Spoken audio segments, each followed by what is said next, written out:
memberikan kita rahmat dan hidayahnya lah, sehingga kita dapat berkumpul di tempat ini. Dan tak lupa pula kita panjatkan sholawat kepada Nabiullah Muhammad SAW yang telah membawa kita dari alam kegelapan menuju alam yang terang benderang seperti saat ini. Yang saya hormati Ibu Dr. Sri Karmila, SE, MAK, CPFR, dan teman-teman yang saya banggakan yang sempat menghadiri pertemuan pada hari ini. Materi yang akan kita bahas pada hari ini itu adalah asuransi syariah, di mana landasan hukumnya itu menurut Fatwa Dewan Asuransi Syariah Nasional Majelis Ulama Indonesia tentang pedoman umum asuransi syariah. Pada bagian pertama itu menyebutkan pengertian asuransi syariah. Asuransi syariah adalah usaha yang saling melindungi dan tolong-menolong di antara sejumlah orang atau pihak melalui investasi dalam bentuk set atau tabaruk yang memberikan pola pengembangan untuk menghadapi resiko tertentu melalui akad atau perikatan yang sesuai dengan syariah. Selanjutnya, asuransi konvensional dan asuransi syariah itu memiliki kesamaan, yaitu perusahaan yang hanya sebagai fasilitator antara peserta pembayar dan penerima klaim. Nah, asuransi syariah itu merupakan asuransi yang prinsip operasionalnya didasarkan pada syariat Islam dengan mengacu pada Al-Quran dan As-Sunnah. Yang sebagaimana prinsip dasar dari asuransi syariah itu sendiri bersifat saling tolong-menolong dan melindungi yang disebut dengan ta'awun. Nah, selanjutnya sumber hukum dari asuransi syariah itu ada dua. Yang pertama itu Al-Quran. Tapi di dalam Al-Quran itu tidak disebutkan secara eksplisit nilai-nilai dasarnya yang terkandung dalam beberapa perintah Allah Subhanahu wa taala. Yang pertama itu perintah Allah untuk mempersiapkan masa depan, itu ada di Quran surah Yusuf ayat 47 sampai 49. Kedua itu saling tolong menolong dan kerjasama, itu ada di Quran surah Al-Maidah ayat kedua.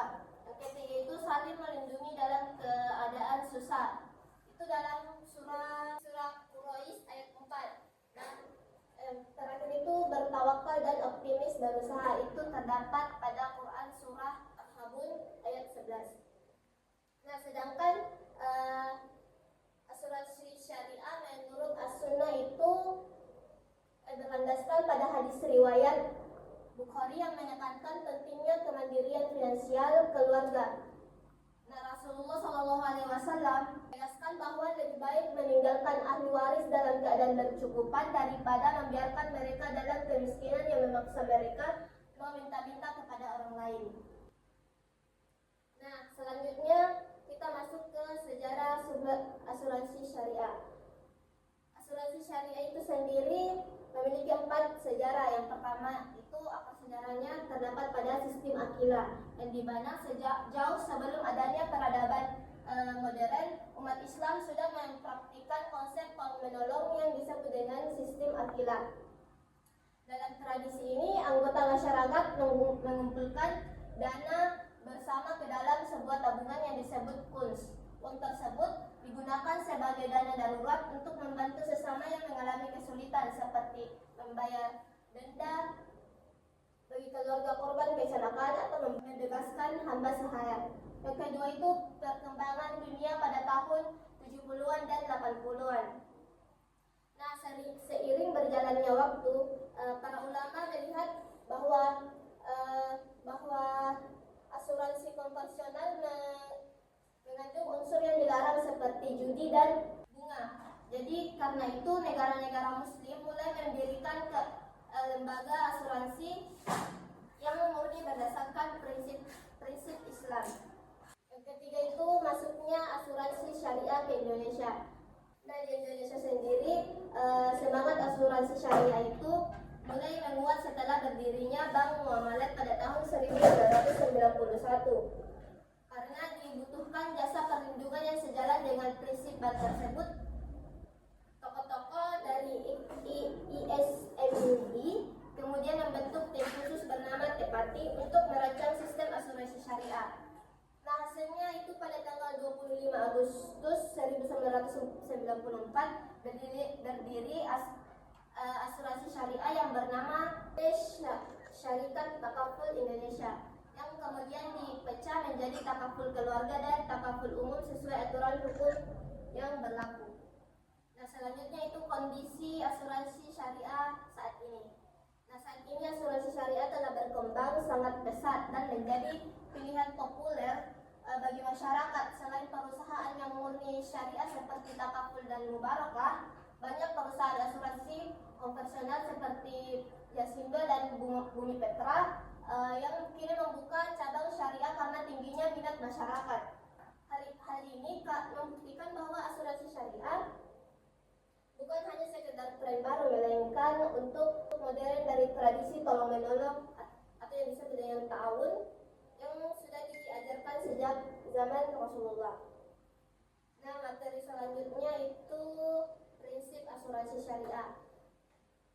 Nah, menurut para pakar ekonomi Islam menegaskan bahwa asuransi syariah atau asuransi takaful itu ditegakkan atas 3 dasar prinsip utamanya. Yang pertama itu saling bertanggung jawab, saling bekerja sama, dan saling membantu dan menghindari unsur gerahan, masyir atau riba. Selanjutnya itu perbedaan asuransi syariah dan asuransi konvensional. Nah, asuransi syariah itu sendiri seperti yang dikatakan tadi adalah sistem akuntansi pada asuransi syariah itu menggunakan cash basis, yaitu mengakui pendapatan dan beban saat kas sudah benar-benar masuk ataupun keluar, atau mengakui apa yang benar-benar dimiliki perusahaan. Selanjutnya itu asuransi konvensional, itu sistemnya menggunakan actual basis, yaitu mengakui ketika terjadinya sesuatu transaksi tanpa mempedulikan adanya aliran kas masuk ataupun keluar. Nah, kita masuk ke materi selanjutnya, yaitu akuntansi transaksi asuransi syariah menurut PSAK 108. Jadi pada tahun 2009 itu Dewan Standar Akuntansi Keuangan mengeluarkan PSAK 108 yang mulai berlaku sejak 1 Januari 2010. Standar ini dibuat agar pencatatan keuangan di asuransi syariah menjadi lebih jelas dan transparan, khususnya dengan cara memisahkan uang peserta dan perusahaan. Nah, dalam asuransi syariah sendiri, peserta membuat iuran yang disebut kontribusi tabaruk atau donasi. Uang ini bukan milik perusahaan, melainkan milik peserta secara bersama-sama dan digunakan untuk saling membantu jika ada peserta yang mengalami musibah seperti sakit, kecelakaan, atau kebakaran. Nah, PSAK 108 itu sendiri mengatur 4 hal utama, yaitu mencatat kontribusi peserta, pembagian surplus atau defisit underwriting, penyisihan teknis, dan cadangan dana tabaruk. Karena adanya pemisahan dana ini, laporan keuangan asuransi syariah juga berbeda dari asuransi konvensional. Laporan tersebut mengacu pada PSAK 101 yang mencakup laporan posisi keuangan atau yang disebut dengan neraca. Yang kedua, laporan surplus defisit underwriting dana tabaruk. Yang ketiga, laporan perubahan dana tabaruk. Yang keempat, laporan laba rugi. Yang kelima, laporan perusahaan ekuitas. Yang keenam, laporan arus kas. Yang ketujuh, laporan sumber dan penggunaan dana zakat. Yang kedelapan, laporan sumber dan penggunaan dana kebajikan. Yang terakhir, catatan atas laporan keuangan. Nah, materi selanjutnya itu pembinaan dan pengawasan akuntansi syariah di Indonesia. Di Indonesia itu sistem pengawasan asuransi syariah dijalankan melalui 2 lapis pengaman untuk memastikan kepatuhan agama dan kesehatan finansial. Yang pertama itu dari sisi religius.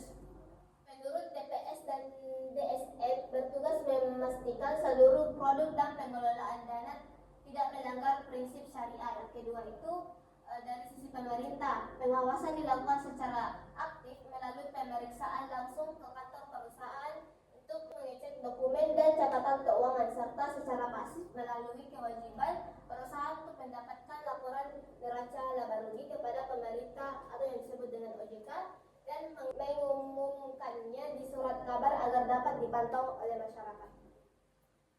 Nah, kita masuk kasus. Contoh kasus yang pertama itu adalah contoh kasus nasabah yang ada di Makassar. Contohnya, Bapak Ahmad adalah seorang kepala keluarga yang ingin melindungi keluarganya dari risiko keuangan akibat kejadian tak terduga. Nah, ia mendaftar pada sebuah perusahaan asuransi syariah seperti PT Amanah Takaful dan memilih produk asuransi jiwa syariah dengan kontribusi bulanan sebesar 500.000 dalam akad tersebut. Nah, Bapak Ahmad setuju bahwa bagian kontribusinya akan masuk ke dana tabaruk yang digunakan untuk membantu peserta lain yang mengalami musibah. Sedangkan sisanya dikelola oleh perusahaan dengan akad wakalah bil ujarah. Nah, setelah 2 tahun, Bapak Ahmad meninggal dunia akibat kecelakaan. Keluarganya mengajukan klaim asuransi untuk mendapat manfaat asuransi sesuai dengan kesepakatan awal. Namun, klaim tersebut tertunda karena perusahaan asuransi menyatakan bahwa proses verifikasi dokumen membutuhkan waktu lebih lama dari biasanya. Jadi hal ini itu membuat keluarga Bapak Ahmad kesulitan memenuhi kebutuhan keuangan yang mendesak. Nah, contoh kasus yang kedua itu pada PT Asuransi Jiwa Syariah Persero. Nah, kasus PT Asuransi Syariah Persero ini masalah keuangannya yang telah terjadi pada sejak awal 2000-an akibat ketidaksesuaian antara kewajiban jangka pendek dan investasi jangka panjangnya. Permasalahannya kemudian memuncak ketika perusahaan menawarkan produk JS Saving Plan dengan imbas hasil tinggi 9-13% per tahun. Namun dana nasabah diinvestasikan pada saham berisiko tinggi dan tidak dikelola secara hati-hati. Pada tahun 2018 dan ditemukan manipulasi laporan keuangannya sebelumnya menampilkan laba yang semu. Jadi secara hukum kasus ini mengandung unsur korupsi, manipulasi laporan keuangan dan pencucian uang.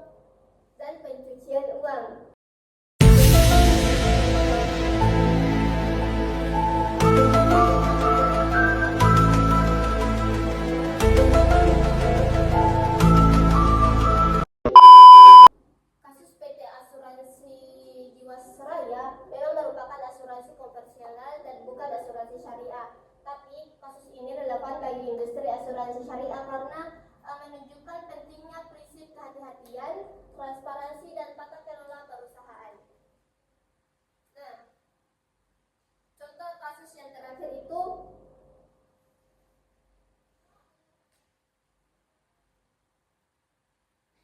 A few moments later. Nah, contoh kasus yang terakhir itu kasus sengketa antara Al-Rajhi Company for Cooperative Insurance dan Arab Insurance Group.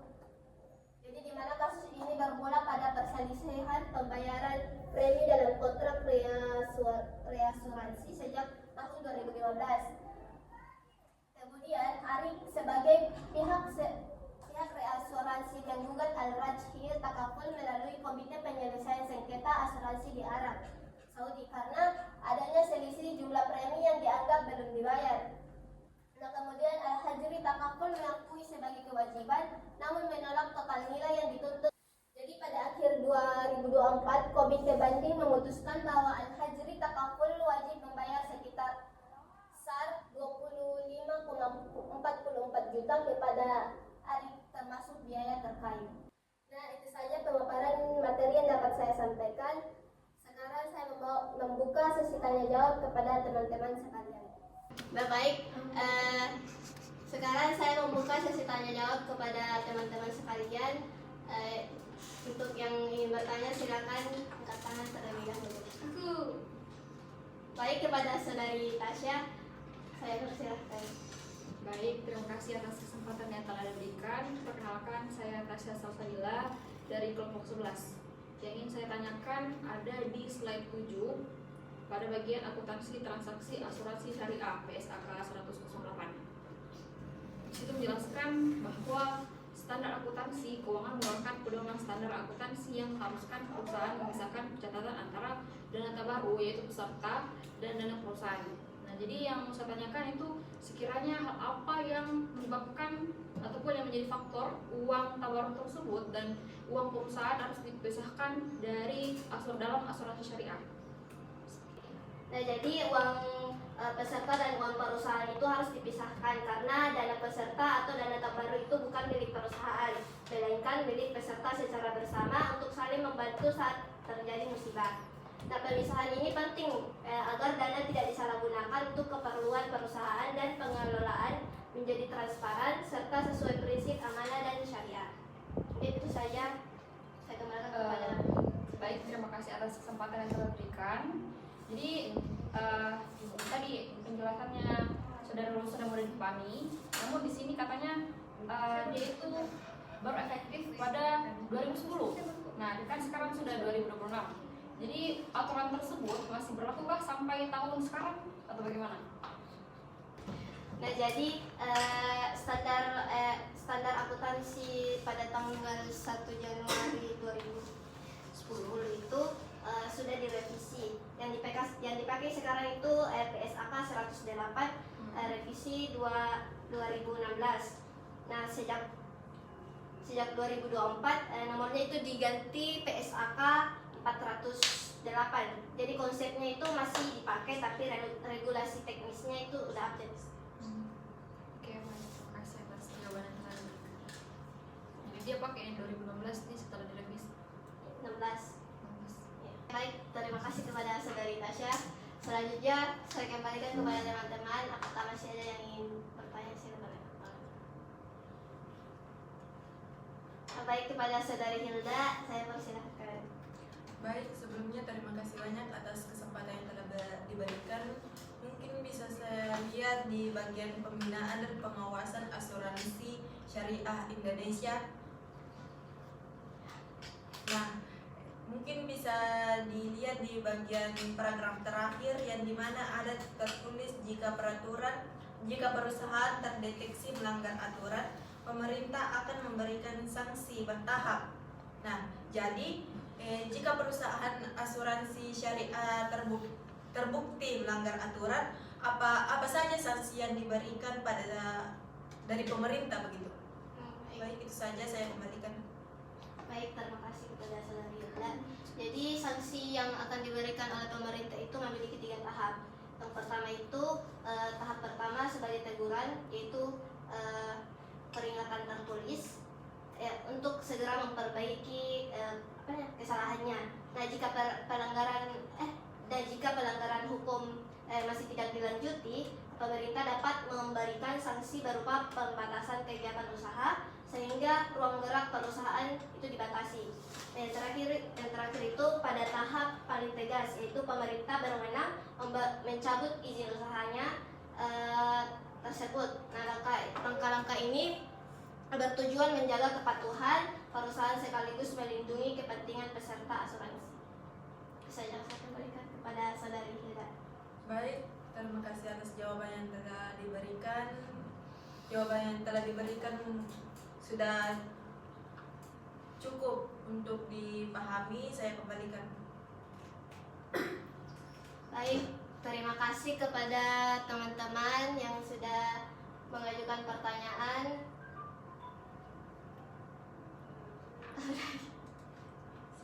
A few moments later. Setelah tadi pemaparan dari saya, mohon maaf kurang dan lebihnya mohon dimaafkan. Wabillahi taufiq wal hidayah. Assalamualaikum warahmatullahi wabarakatuh. Waalaikumsalam.